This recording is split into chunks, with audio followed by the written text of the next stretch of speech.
Hello YouTubers, my name is Captain Spider, and welcome to the movie time TV show review type thing. I still gotta come up with a title for this segment. Welcome though to the American Horror Story mid-season finale review. Now, unlike Arrow and like The Flash, I had watched the entire season, and I gotta tell you, American Horror Story knocked it out of the park this year. Was with the episodes that they released for the show, Freak Show. It was horror. It was actually it got me a few times, and I'm kind of like, unless it's like like supernatural horror. I'm not. I'm pretty good when it comes to that type of stuff. But it was just phenomenal. The casting was good, great. Even the villain, the main antagonist for the first 4 episodes. This is a little bit of a spoiler, but Twisty the Clown, he was very good, and I think they did a great job, building up his character, building up a storyline, and all that stuff. Now, one of the other things that I liked about this season was that they did a crossover with one of the earlier seasons throughout the show, and this is where the last episode picked up, and I want to apologize too that I did not get to post this sooner. The 200th video special was the live stream of Five Nights of Horror games, so if you guys want to go check that out, I will leave a link in the description below. As for the actual episode, I will do a quick recap of what the episode pertained throughout it. First off, let me just say, spoiler alert, so you guys know what to do. Just look for that, and then I will be when the spoilers stop. So, spoilers time to come. For those of you who keep sticking around, let's get into the episode itself. Now, the first thing I would like to say about this episode, it did so much justice to do a good crossover, and it made perfect sense. Now, as you guys know, Pepper was another character from a different season that was Asylum, and Asylum was the fan favorite for most of the time until Freak Show came out, and Freak Show is a rising fan favorite season. I'm knowing, and I'll say right now they brought in only one character from that season, but that's okay. I mean, you don't want to bring in the entire cast. Something else that they had done though, Evan Peters' character, Jimmy, aka the Lobster Boy, had done. They had sent him actually to Briarcliff. If you guys didn't catch that, in that scene where he's talking to Stanley, if you guys have seen the episode, if you haven't, then then you're getting spoiled. He's talking to him in a cell. Now, at first, I was like, wait a minute, that looks familiar. Then I put two and two together. I'm like, wait a minute, this is a big crossover episode. He's in Briarcliff. And for those of you who don't know, who haven't seen Season 2, Asylum of American Horror Story, Briarcliff is the mental asylum where the main chunk of the show, the main portion of the show takes place. And like I had said, it was one of the best seasons that they've done. I would still say it's my personal favorite season, but that's just me. As for what they did though, they basically stuck him in a cell at Briarcliff. And now let me actually continue the recap though. At the beginning of the episode, you find out that Salty, which is Pepper's husband's type, I'm not sure how it works, but her husband died. Now I'm not sure if this is Stanley's doing yet again, or maybe it was Michael Chiklis' character, the Strong Man. But I don't know. But other than that, what happens though is he dies. Stanley's trying to convince Elsa to let him take care of the body. Apparently, Elsa agreed to this, and then all shit gets real. Stanley chops off the head and sells it to the Freak Show place, and that's only the beginning of what he done. And then basically, then after that, Pepper is kind of all sad and remorseful. Now, also, Stanley tells Elsa of this gig from the network that will play in later, how they want to interview her for Friday night, apparently after Gary Cuomo. And that was a thing back then. For those of you who don't know your 50s, 60s television, that was one of the things that was back on then, Gary Cuomo. Anyway, this show just keeps going on. You get a little apology from Michael Chiklis to Desiree. I'm sorry, I'm drawing a blank on Michael Chiklis' character name, or Lynn Strongman. I'm just gonna refer to him as that. And he's trying to apologize to Desiree for, kind of trying to kill himself, all of himself, because of Jimmy's mom's death. And after that, you don't really see that much of it. And then all of a sudden, you see Desiree coming in with her new man. They want to go get Maggie's fortune. They want to, because Maggie's pretending to be the fortune teller still. So then Maggie goes and tells their fortune, saying, "Oh, it starts out really good." She's saying, "Oh, you're a traveler. You're gonna have something cool." But then she says, "Oh, you're gonna have a white picket fence, family."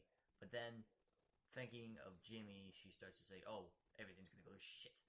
Your life's gonna go to shit." And then they leave. After that, she's drinking, she's smoking.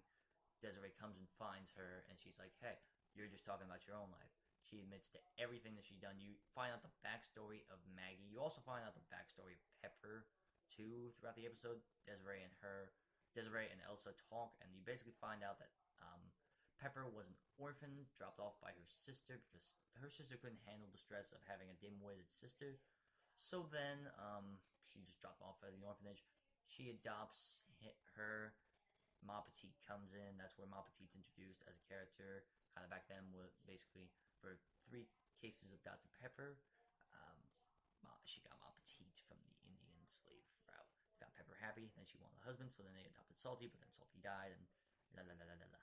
Anyway, Desiree and Maggie talk, and she basically spoils everything about her origin, how Stanley is responsible for killing all these. Well, actually, no, that's not yet. She talks about how they've been conning her. She's not really a fortune teller.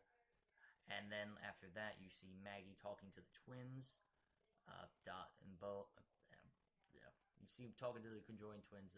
Sarah Paulson's character, or characters, like character, because she has 2 heads. So anyway, what happens then is okay. Then after that, you see like she's saying, "Oh, you better do right by Jimmy. You better do right because in the last episode, basically they kind of made out with Jimmy. Then he got arrested for the murder of a bunch of women, which was actually done by Dandy. But I'll go over that a little more later on in the episode of this segment here. After that, Maggie goes to Desiree and she's like, "Hey, I want to help Jimmy, but you need to trust me." So then you go to the next scene. You find out a little more about how, and then you actually meet Pepper's sister. I'm sorry, I'm stuttering. You meet Pepper's sister, and then Elsa drops her off there because Elsa's going to Hollywood, and she's like, "Okay, I'm gonna leave you here with your sister." The sister gets driven insane basically by Pepper and the deformed daughter that she has.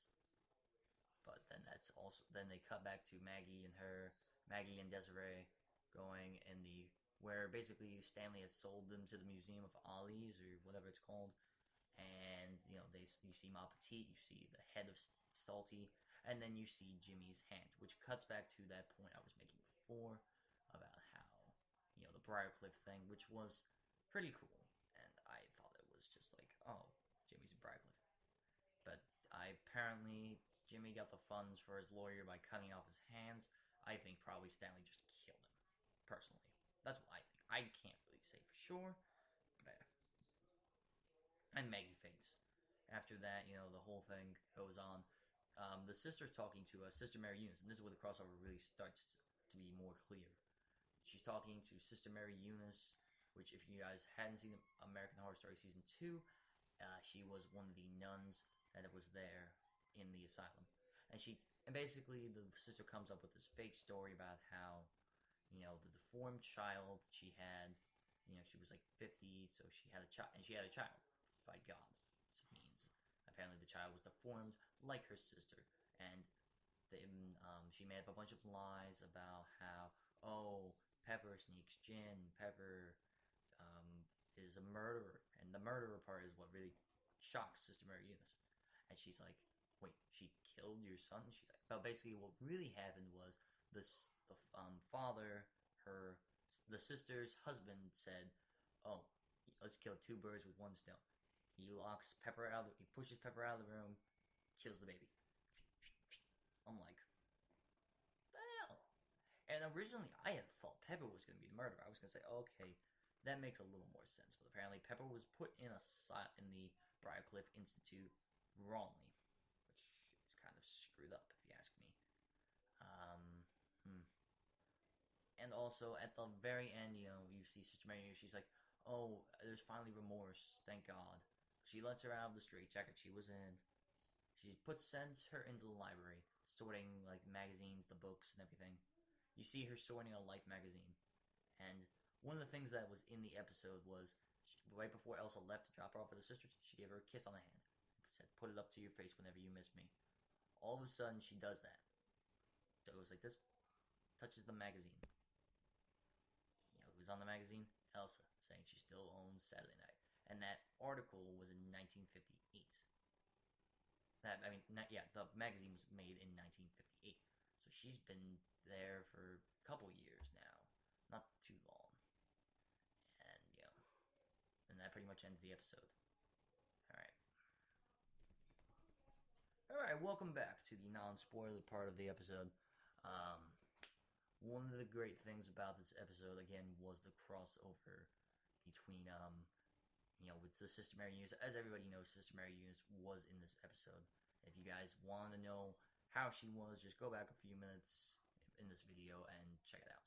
But, this season so far, in my opinion, it's my review now of the entire season, was extremely well done. Like I had said in the beginning, the villain was good.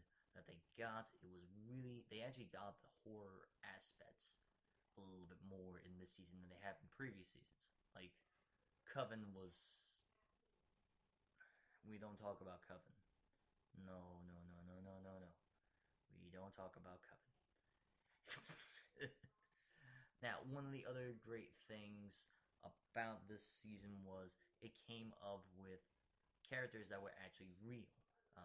Like Ma Petite was actually a real person. She was actually like that in real life. That wasn't like, special effects or anything. They had real freaks on it too. But, like the bearded lady, though, that was real. The lobster boy was real. The Twisty wasn't real as far as I'm hoping Twisty was not real. Don't need a killer clown. No, we're safe. Okay. We don't need a killer clown in this world. The bearded lady, the Siamese sisters. One of the characters too I really liked was this guy. Like, he had like little arms, and he might like kept them close to him. And there was a video he talked about how humans have their heart close. They have their hands at their side, but he had them close on his chest, on his heart, kind of. And that's what I liked about that character. There was the hermaphrodite as well. The three-breasted lady. That one, as far as I know, was based off of it, the original character. And Michael Chiklis' character, which was the strong man. And of course, you have Elsa Mars, which was Jessica Lange. And Jessica Lange, this is her last season, sadly, and I am kind of sad about that myself because I just got into the show a while back, before Freak Show had started, and I'm like, no, Jessica Lange. Even though some of the other characters are bigger than you, no, she's good. Liked her. And also, I'm hoping that they do more of the crossovers like they have done in the past, in like this past episode here. I'm hoping that they bring Dandy in as more of a character, because Dandy takes over the mantle of Twisty. And that's a little bit of a spoiler too, but I'm just gonna give you guys some background on that too. Dandy though, oh my god, the way that they portrayed him, his insanity, his craziness, the puppeteer. That was in the last episode. I didn't sleep. I was like, okay, I need to sleep tonight. I'll watch that tomorrow. It was psychological horror mainly this season. Unlike, bloody face, creepy horror. That was creepy. The first time I saw that, I was like, the fuck is that shit right there? No. But, And personally, though, this season was not a bust like the last season. Again, but the point is, though, if you guys haven't seen American Horror Story, go check it out on FX now. Go check it out on FX itself. If you have cable, it's on channel 40. If you have Files, then I don't know, because I don't have Files, like I have probably previously stated in the last few episodes. That's about it for this movie, TV show segment. Thank you guys so much for watching. Leave a like, comment on what we should do next. If it should be a movie or another TV show that's just ending, and I should watch this, and I should like binge watch the entire season of it quickly. Be sure to check out my the last one, which was the Arrow season finale. Ra's al Ghul needs more Neeson. Check out the one before that, Flash season finale. Was it really that good? And that's about it. Check out our Omegle video too, because that's really getting up there. It's actually about to trump our #1 video. So if you want to break #1, if you want to make that #1 video on this channel, keep on watching it. And that's about it. So we'll see you guys next time on this segment. Which comment if you have a name for this segment. So Captain Spider saying bye bye.